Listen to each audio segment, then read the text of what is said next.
Welcome to Hard-Hitting News 365. Let's get into it. This is one of the biggest questions in global politics.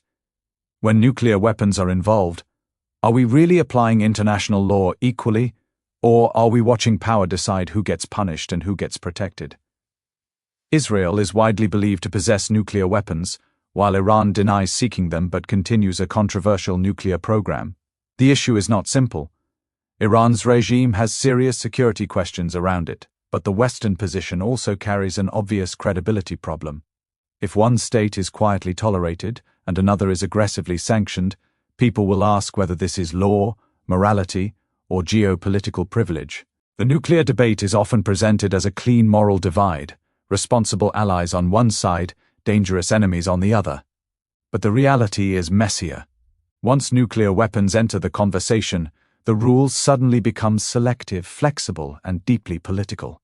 This presentation is not about defending Iran. It is about asking whether the world's most powerful countries apply the same standards to everyone, or whether international law becomes a slogan when allies are involved. That is the tension at the heart of this story. This is the contradiction in one image. Israel is widely believed to have nuclear weapons, though it has never officially confirmed them. Iran says it is not seeking nuclear weapons, but its nuclear program has triggered sanctions, inspections, and military threats.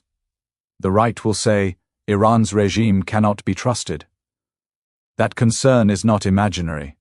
But the left will say, why does one country get ambiguity while another gets punishment? That question is also legitimate. The hard truth is this: the rules are not applied equally. The core question is not whether Iran should have nuclear weapons. It should not. More nuclear weapons in the Middle East would be a disaster. The real question is why the global system treats nuclear danger differently, depending on who the state is, who its allies are, and whether it sits inside or outside Western power structures.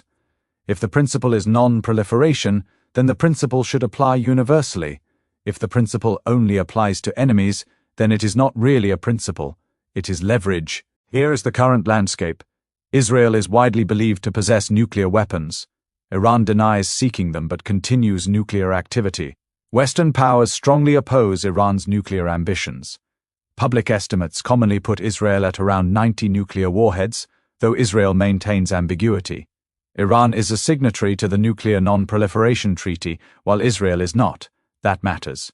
But so does behavior, trust, regional security, and inspection compliance. The evidence-based view has to hold both points at once. The left-wing reading is straightforward: this looks like hypocrisy. If international law matters, then allies should not get a quiet exemption. The left will focus on double standards, resentment, and the credibility crisis of the so-called rules-based order. That critique has force. But the blind spot is that Iran's regime, regional conduct, and nuclear opacity cannot simply be brushed aside as Western propaganda. Fairness matters, but so does risk.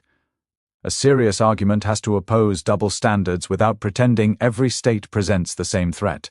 The right-wing reading is also clear. Israel is seen as a strategic ally. Iran is seen as hostile, destabilizing, and ideologically opposed to Western interests. From that angle, treating them differently is not hypocrisy. It is security policy. That argument has logic, but it also has a blind spot. Security concerns do not erase legal inconsistency. If the West says the issue is universal nuclear non-proliferation, it cannot quietly tolerate nuclear ambiguity from allies and then act shocked when adversaries call the system rigged. This is where the mask slips.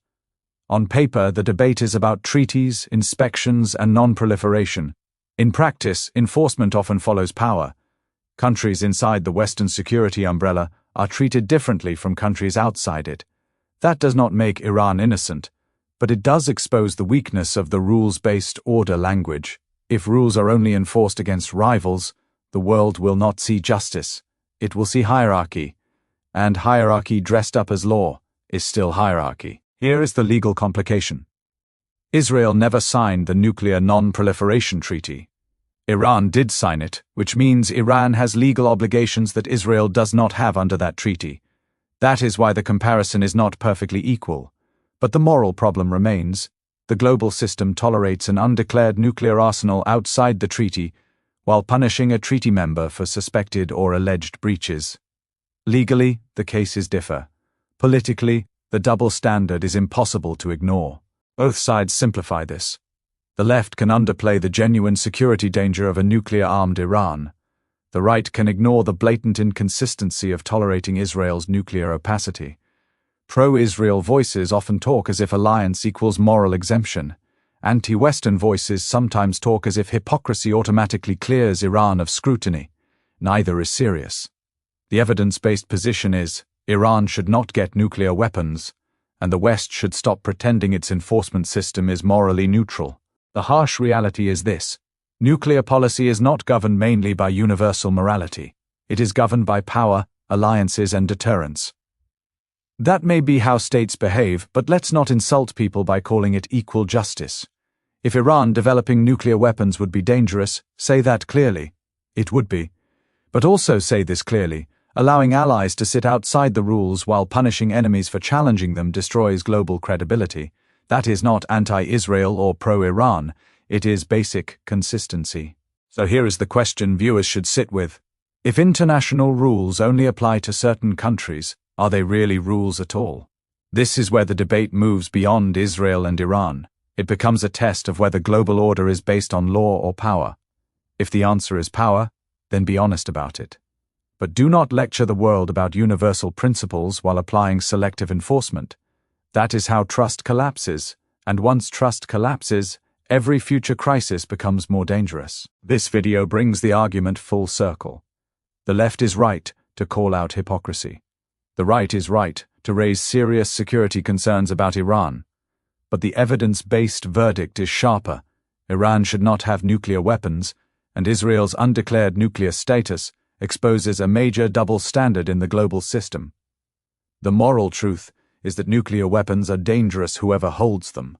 The legal truth is complicated by treaty status. The political truth is brutal. Power decides how loudly the law gets enforced. Final verdict. This is not a clean story of good countries versus bad countries. It is a story of law being filtered through power. Iran getting nuclear weapons would be dangerous and should be opposed. But the West's credibility is damaged when it condemns proliferation selectively while tolerating nuclear ambiguity from allies. The strongest argument on the right is security. The strongest argument on the left is consistency. The objective truth sits between them but does not hide. Nuclear double standards are real, and they make the world less safe. So the question is simple. Do we want a rules-based order, or just rules for the countries we do not like? If you value evidence over tribalism, subscribe to Hard-Hitting News 365. Thanks for watching, and we will see you in the next one.